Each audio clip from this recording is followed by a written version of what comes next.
Morning, everyone. It's very wonderful to see you all on this lekker chilly morning. And yes, as Cor said, we are busy with a blueprint, and so the blueprint is that thing. So that comes from the days BC, before computers, and so that the architect would draw, and it was a blueprint. And yeah, we had a picture of it here last week, and the blueprint was everything the engineers and the contractors needed in order to build the building. And in the same way that the basic building block of the building is the brick, so also the Word of God is the blueprint of life, and the basic building block is the family unit. And in the same way that if the bricks of a building are not made properly and start to crumble and break, the whole building is going to collapse. So also, if the family unit of husband and wife in a covenant of marriage who raise godly children, if that's not in place, the whole of society starts to collapse. And that's what we are witnessing, even here in South Africa, so today, that when the family unit is not in place, everything falls apart. This series is about the blueprint, is the Word of God, and the basic building block of the family, how we can see a restoration of that. And so last week we looked, and if you just go to the next slide there, you'll see there are all the 6 weeks. And so last week we looked at the introduction and the whole thing of communication, and we looked at the thing of the schemes of the devil, how he causes, so his scheme is to cause misunderstanding, misinterpretation, miscommunication that causes strife and causes division, and we looked at that. So today, as we said, it's identity and destiny. If you just go to the next slide there, you'll see so what it's about your value and your purpose and your unique design and your heavenly calling, or your true worth, understanding, or your unique design, and walking in your ordained path. So we're looking at this thing of identity and destiny. And if you just go to the next slide, it's a table, and we're just going to just go through there. And what's involved. So the definition of identity is my perception of me. It's my perception of me. And it's a thing that we face every day. We face this question, who am I? Who am I? And the primary issue at stake is value. What am I worth? And what we're going to be speaking about today a lot is what is God's message to you and what already Satan's message to you. So God's message to you in terms of identity is, you are special and valuable to me. You do belong here. You're my son or my daughter, my precious one. Before creation, I planned for you. So that's God's message about who you are, your identity. But Satan always comes, and his message is, you are worthless, you're a mistake, you're a nobody, something is wrong with you. In terms of destiny, it's my perception of my significance, and of my function and of my purpose. And it's that question that we ask ourselves every day, where am I going? Where am I going? The primary issue at stake is purpose. What's your purpose? Why am I here? So God would want to say to you, I placed you here for a great purpose. You are a success as a person. You are equipped and able for my purpose, is what God would want to tell you. But Satan, he would want to tell you, you have no purpose. You're a total failure. You don't have what it takes to do the job. Nothing will ever work out well for you. So those are some of the differences. And this comes out in the, so as I explained last week, so this whole series is primarily based on, so the course by Family Foundations International that's called the Ancient Paths course. And some of you have done the course. We will be looking again at, so to see if we can organize a course here in Middelburg. So we'll be doing that again, and we'll let you know when that's available. But we really encourage you to do it. So it's based on that. We also are going to bring in from so from the various marriage courses so that we've done, as well as the Growing Kids God's Way courses. So we're just combining the things that we've learned over the years and throwing it in so together. So Craig tells this story about this issue of identity around destiny, about a guy by the name of Joe. And so Joe attends one of these courses, of these ancient past courses, and it becomes evident in the small group. He starts to share, and he realizes there's a problem, but he's not quite sure where what it's all about. And so he gives an example or so of what happens, because he finds himself suddenly in these outbursts of anger, and he just loses it, and then he doesn't know, where does this thing come from? And so he gives an example. He says he was recently over there at the mall, and so this other guy already kind of stopped, and so then he went in front of him, old Joe went in front of him in the vehicle, and this guy behind him hooted at him. He just lost it, and he climbs out, and he grips the guy by the and bricks him up into the window there, and he swears at him, and he carries on, and he goes back and he sits in his car, and suddenly he says, who was that maniac? And he can't understand, and so he must know he's a Christian guy, and he says he can't understand, where does this thing come from? He doesn't know, and he sits there, and then suddenly he remembers that his wife had put a bumper sticker on, honk if you love Jesus. And so in the ministry time, so Craig says, and he gives a few other examples, and so in the ministry time, Craig says, well, let's pray. Let's ask the Lord, where does this come from? And so to cut a long story short, the only thing that comes to mind is an incident that happened when he was an 8-year-old boy, and it was his birthday, and he invited a few of his mates over, and they had a special night and watched movies until very late, had lots of cool drink and chips and chocolates and things, and eventually went to sleep at about 1 o'clock. And he woke up the next morning. To his horror, he discovers he's wet his bed, and he quickly hides the sheets and the blankets away, but his mother finds them and shows the dad. The dad decides at the breakfast table in front of his friends or in front of the rest of the family, this is a good time to address this issue. And he says to him, he's so disappointed in him, and and he's embarrassed that he, as an 8-year-old, has wet his bed. And he says, you're a bed wetter. And then he decides to in front of them all at the breakfast table, to pull down his pants and give him the hiding of his life in front of all his friends. And he says he just cringed, and he just was so embarrassed and was so angry. He says if he could have, he would have killed his dad. But obviously he was just an 8-year-old boy, and he went on from that, and he lost all his school friends. Obviously, they didn't want but life carried on for him, and he grew up, and he went out into the big wide world. But everything he tried, he failed. He failed, and he failed, and he failed. He just could not make a success of things. And every now and again, or at some stage, he found the Lord as well. But every now and again, these bursts of anger would come out.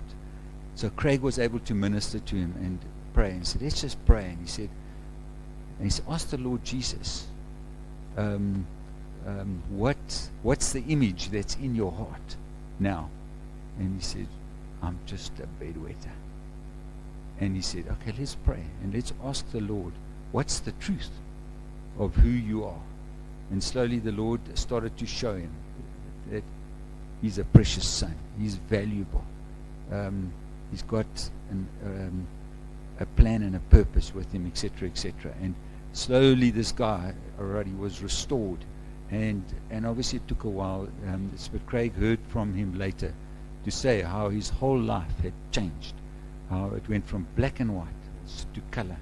And all that was that the enemy had accessed the dad and used the dad to bring Satan's message right into the life of an 8-year-old that remained there. And even though he'd forgiven his dad and he'd carried on with life, that image of who he was, his identity, was, I'm a bedwetter. And that affected everything about his life. So that is why this thing of identity and destiny is absolutely critical for our lives. And we're going to be looking, especially in the last 3 weeks, at the different stages of life where there's an importation of who you are and what your destiny is, that primarily comes through parents. And if parents don't understand this, then there's a lack of blessing that comes. There's a lack of importation. And so that's what we're going to be looking at there at the various stages, right from conception and pregnancy and birth and infancy and puberty, marriage and old age. So the 7 stages where that must occur. But for most of us, we already are a long way into that, and there have been some lacks that have come along the way. And so today is especially for us who are already along the way, and we've missed out on some of those blessings, because God would want to come and restore that importation of identity and destiny into your life of His message, not Satan's message. So as we say, primarily it comes through parents, but it can also come through teachers or coaches or friends or family, so from various other means, so that importation can also come. So our example is always Jesus. So did Jesus have an importation? And in the Hebrew culture, there were certain things that were just built in, that were part of their culture.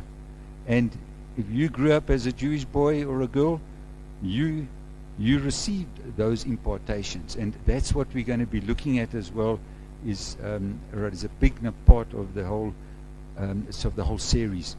But I want to just run through a few of the scriptures over there, so that we can see how Jesus had an importation of identity and of destiny. So if you go to the first slide, it was announced by angels. Okay, so to Joseph, the angel said, speaking about Mary, says she will give birth to a son, and you are to give him the name Jesus, because he will save his people from their sins. So there's the identity, the name Jesus, and the destiny of what he will do. To Mary, the angel said to her, do not be afraid, Mary. You have found favor with God. You will be with child and give birth to a son, and you are to give him the name Jesus. He will be great and will be called the Son of the Most High. The Lord God will give him the throne of his father David, and he will reign over the house of Jacob forever. His kingdom will never end. Identity, destiny, what the angel said. There to the shepherds. So the angel said to them, do not be afraid. I bring you good news of great joy that will be for all the people. Today, in the town of David, a Savior has been born. He is Christ, the Lord. So he's the Messiah. This will be a sign. It will be a sign to you. So that you will find a baby wrapped in clothes and lying in a manger. So it was announced. It was announced powerfully. There's this importation. Then he was blessed by his parents. Next slide. His parents brought him up in the Jewish culture that included this importation. And it says on the 8th day, when it was time to circumcise, him, he was named Jesus, the name that the angel had given him before he had been conceived.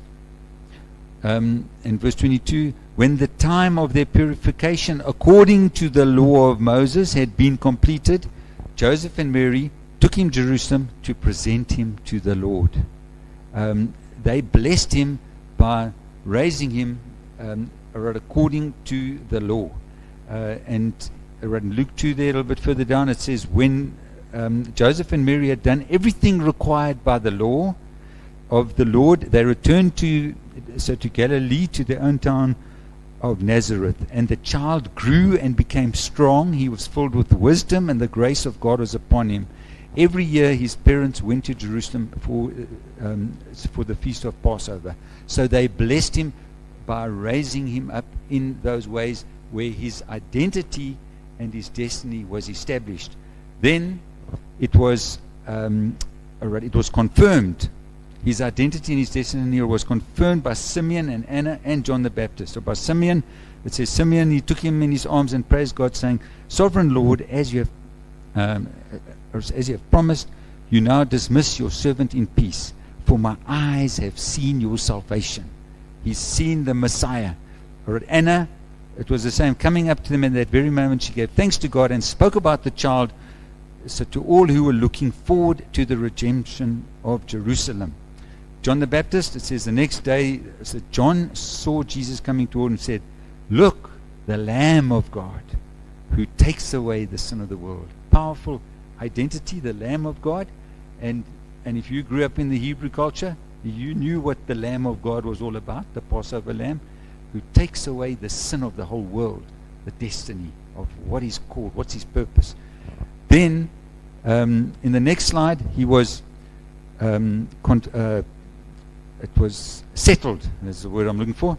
It was settled. This issue was settled by his heavenly Father. We're in Matthew 3 first, over there. It says, as soon as Jesus was baptized, he went up out of the water. At that moment, heaven was opened. He saw the Spirit of God descending like a dove and lighting on him. And a voice from heaven, the Father, said, This is my Son, with whom I love. With him I am well pleased. The Father speaking that blessing. And when we get to the thing of puberty, we will speak about that thing again, because that phrase was a phrase that every Hebrew person knew very well, and we'll explain at that time. Then at the Mount of Transfiguration, it says, after 6 days, Jesus, he took with him Peter, James, and John, the brother of James, and led them up a high mountain by themselves. There he was transfigured before them. His face shone like the sun, and his clothes became white as the light. All right, and then Peter, he spoke, and it said, while he was still speaking, a bright cloud enveloped them, and a voice from the cloud said, This is my Son, whom I love. With him I am well pleased. Listen to him. So this issue was settled by the Father, who spoke identity and destiny into the life of Jesus. And then by Jesus' own words and his own actions, and I'll just quickly run through there. In John it says, so he declared, I and the Father are one. I and the Father are one. So he knew he was God with the Father. And he said, I am the way and the truth and the life. No one comes to the Father except through me. So that's who he was, his identity. What he came to do, his destiny. He says, for I have come down from heaven, not to do my will, but to do the will of him who sent me. He knew why, what his purpose was. And in Luke it says, for the Son of Man came to seek and save the lost. In Mark it says, for even the Son of Man did not come to be served, but to serve, and he gave his life as a ransom for many. So those things were imparted to him. But we know that Jesus, even when he was 12 years old, he knew the scriptures. And a lot of Jesus' identity and his destiny he read about in the Word. He read because he knew the law, and he knew what was written about him.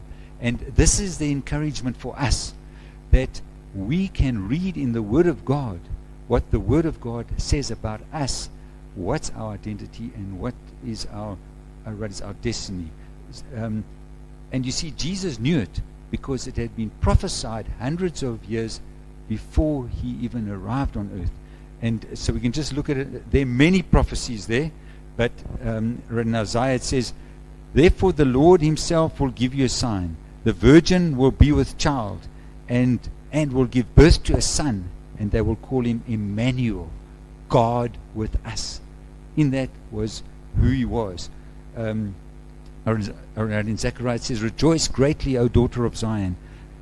Shout, daughter of Jerusalem. See, your king comes to you, righteous and having salvation, gentle and riding on a donkey, on a colt, the foal of a donkey.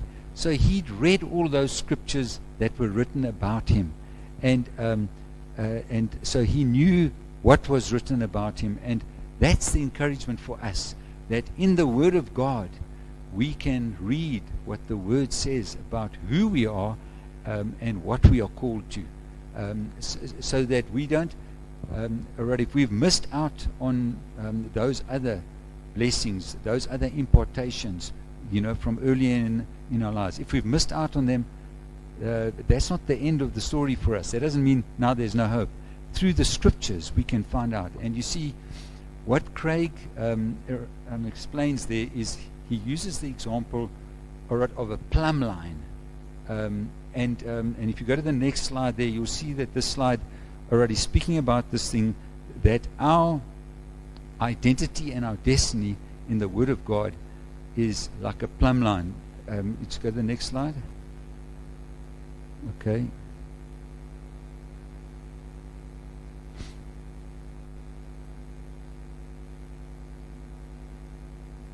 Let's go forward.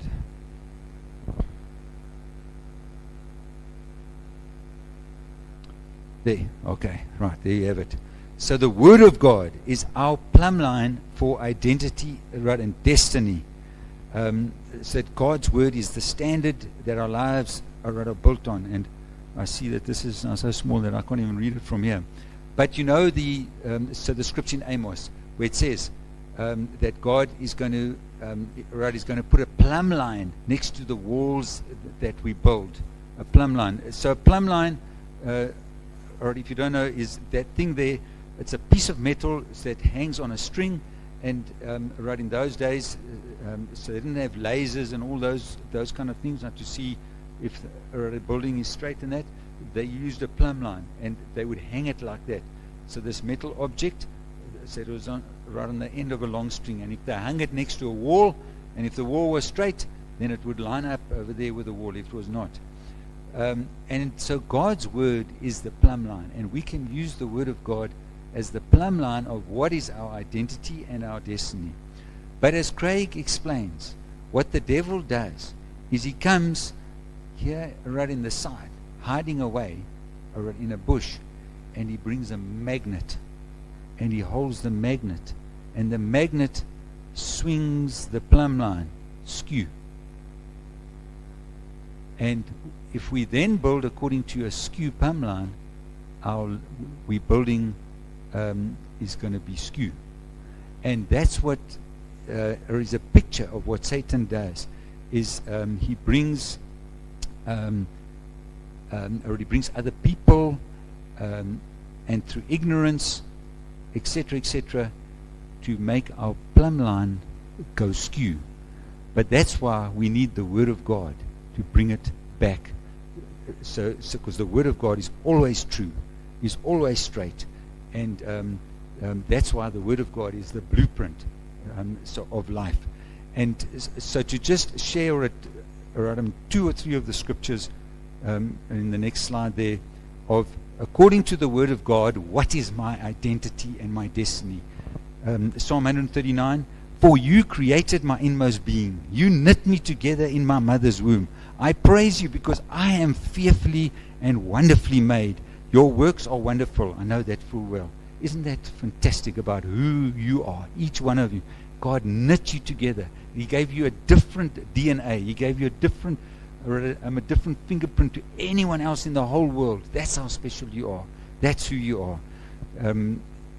Or also in the identity, Peter, for you are a chosen people, a royal priesthood, a holy nation, a people belonging to God, that you may declare the praises of him who called you out of darkness into his wonderful light. Or then Jeremiah, so we all know well, For I know the plans I have for you, declares the Lord. Plans to prosper you and not to harm you. Plans to give you a future and a hope. And then Ephesians, or chapter 2, verse, right in verse 10, okay, that Tina shared with us the other day. For we are God's workmanship, created in Christ Jesus to do good works, which God prepared in advance for us to do. He's got this thing sorted. He knows the destiny He's got for you already. So that's the encouragement. And those are just a few of the scriptures. There are so many promises of God that apply to us, and that we can take those in terms of our identity and our destiny, and that we can run with them. So I want to use an example, an analogy that I believe powerfully shows all these things. And it's from the movie Lion King. Lion King came out, the original one. It's a classic, 1994. And we kind of grew up, we raised our children on it. And I want to use it because it is a powerful picture. And so remember, it's not a Christian movie. It's a worldly movie out of Hollywood, which usually produces 9 times out of 10 a lot of junk. But this, somehow, there's a powerful picture in this movie of identity and destiny. But also, what comes out in this movie is how the enemy works, and what the enemy does, and how we can reverse the work of the enemy. So, I'm sure most of you have watched the movie. Maybe there are one or two who haven't, or maybe there are one or two who watched it so long ago that you've forgotten it. So I'm just going to run through a few of the pictures to just give the outline of the story.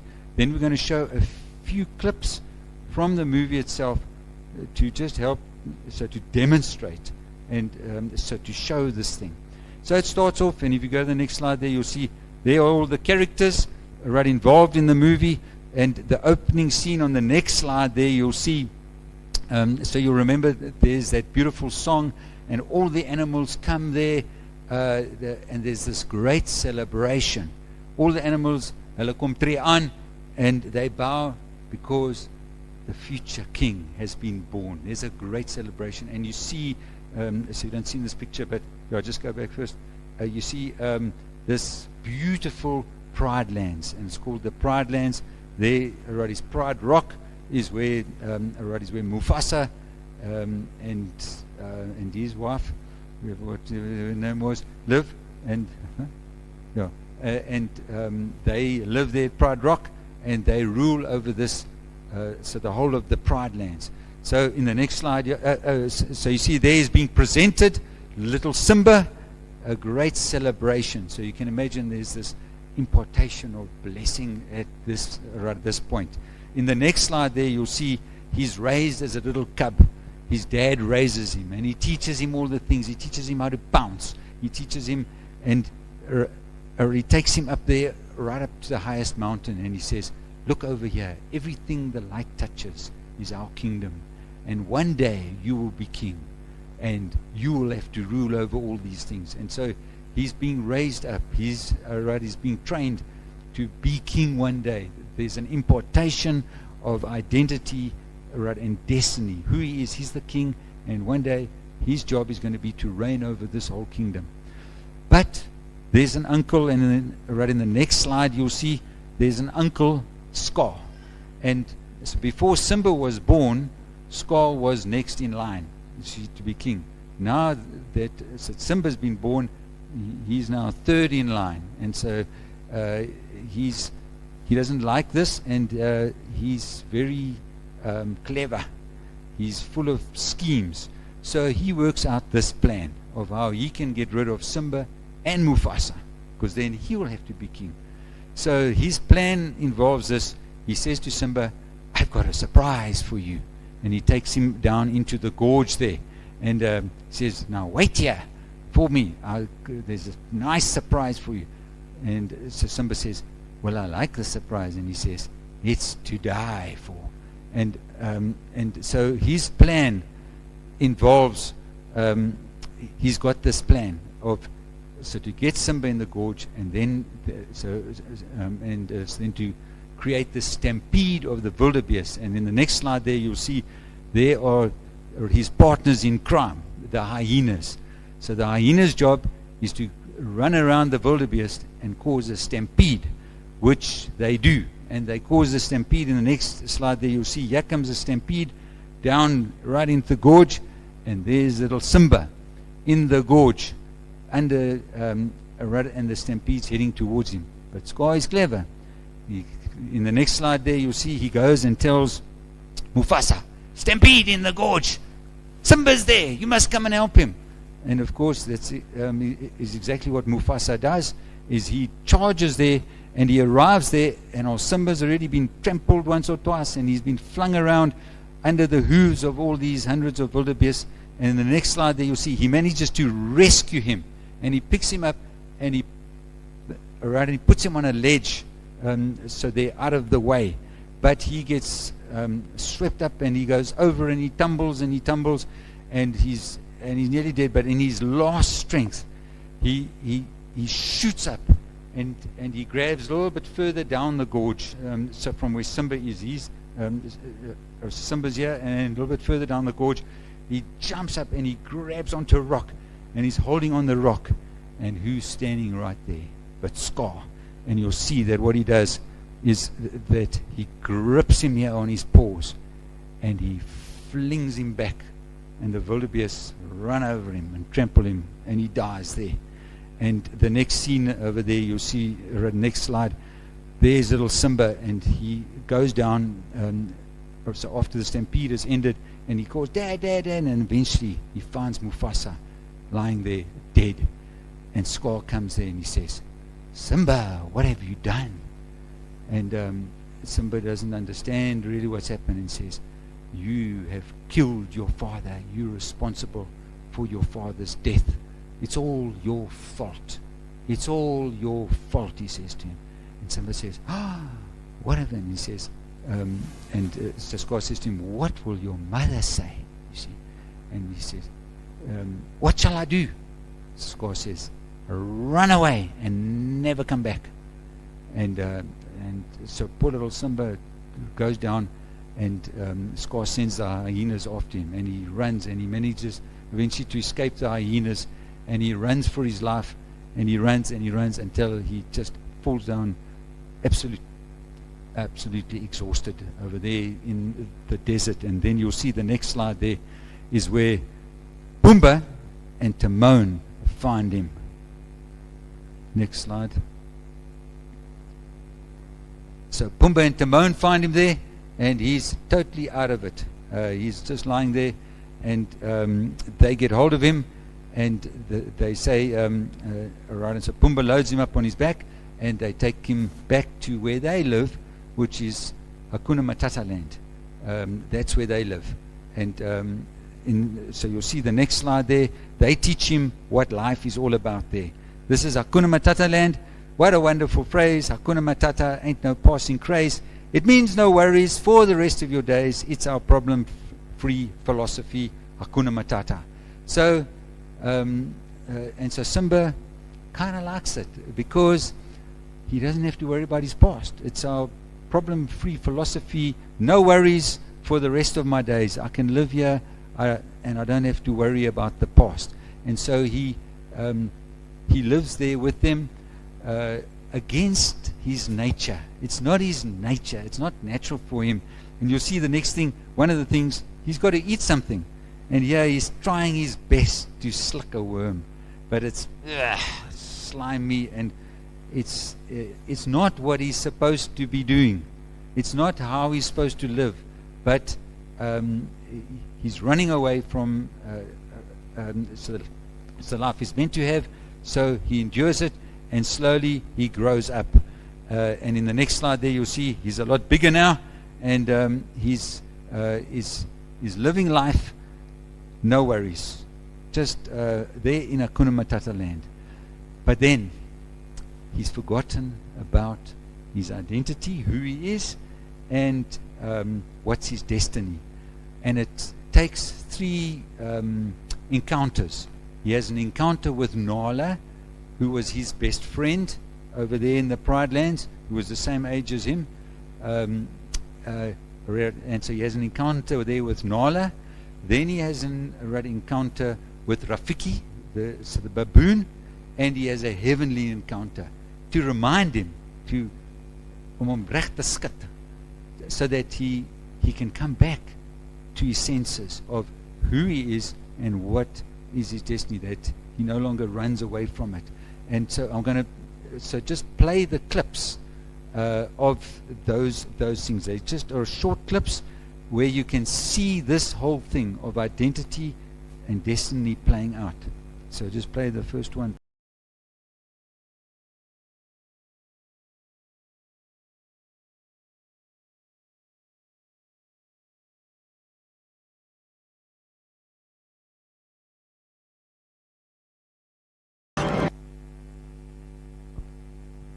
Okay, so there he's overthrown. He's cleaned up there by the hyenas or Scar, and there we see so the family, and at the end, there's a great celebration again as he's restored. So can you see? And in the next slide there, you'll see how everything returns to beautiful green grass and the Pride Lands as it is. So when the enemy is having his way and sowing his message, there's destruction and there's devastation. When the godly order is restored, there's life in abundance. But can you see the scheme of the enemy, of how he came and how Scar planned the whole thing, and he was just kind of on the sidelines. So remember the example I shared about the Civil War in America, right, in the North and the South, and how the arms dealer who was sitting on the side fired the shot, and so the movie over there was called The Shot That Was Heard Around the World, because the arms dealer sparked the whole war, because he was going to score, you see. So here Scar is almost on the outside, but he's playing this whole thing, you see. And his accusations, it's full of lies, half-truths, because in a sense, there's a half-truth in that the reason why Mufasa came there to the gorge is because Simba was there. So there's a half-truth there, but the reason why he was there is because Scar had planned this whole thing. He had a scheme, you see, to get him there and to get Mufasa there. He was the mastermind behind it all. And you see, that is the way that the devil works, is that he uses other people and events to bring about his impartation of identity and of destiny into especially young people's lives. Like that Joe who told the story about, 8 years old. Many of these things come from way back there. And so as I said, the main part of this course, the rest of the course over there, right in week 4, 5, and 6, is going to be about the different stages where parents must have the understanding and must impart blessing into their children at conception, in pregnancy, at birth, in infancy, around puberty, marriage, and old age. And that's going to help for us as we go forward, that we've got an understanding of living out those things. But as I said, the problem is we've already been through most of those things, and very few of us receive that impartation of blessing. And along the way, many of us have had Satan's message spoken to us or imparted to us along the way. And that's what today is about, is to give us hope, to say, yes, we missed out because our parents didn't know any better. They didn't know about these things. We didn't grow up in the Hebrew culture where these things just happened as part of culture. So we need a restoration of identity and of destiny. And so God would want to come here now, even now today, and over the next few weeks, but starting today. And He would want you to identify if there are areas like that, and and start the process where he can reconfigure, or impart his message of identity and and of destiny. So I want to play a song. It's a song by Lauren Daigle, You Say, and it's what God says about us. Are we going to believe? Or are we going to believe what He says? And while the song's playing, allow the Lord to minister to you. If you can, maybe there are areas in your life where someone imparted Satan's message, and we need to recognize that and say, that's what happened there. That rugby coach, or that teacher, or my parents, or that friend said something or did something that imparted the message of Satan, and allow the Lord to start to just minister to you. And then afterwards, I'm just going to pray a prayer over us in that area. So play the song.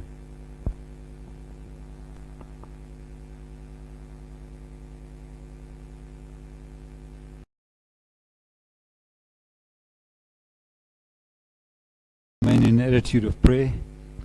And it's just as if there has been an incident that happened in your life where someone else has spoken words over you, has maybe said something to you, or has maybe done something to you that came to mind, and you thought to yourself, that was Satan's message. You might think that no, I've grown up and it's long past, but maybe that thing is affecting you still. Maybe that thing is still an image that's inside of you, like Joe, who had that image of a bedwetter, but he'd forgotten about it. But he didn't realize that it was still much later, so 20, 30 years later in his life, was still affecting his life, because it was an image that was in his heart, that he was a bedwetter. So so if there is something like that has come to mind, and the Lord has reminded you of it now, then just stand over there where you are, and I just want to just pray a prayer over those who are standing. So just stand now, if there's something like that that's happened in your life.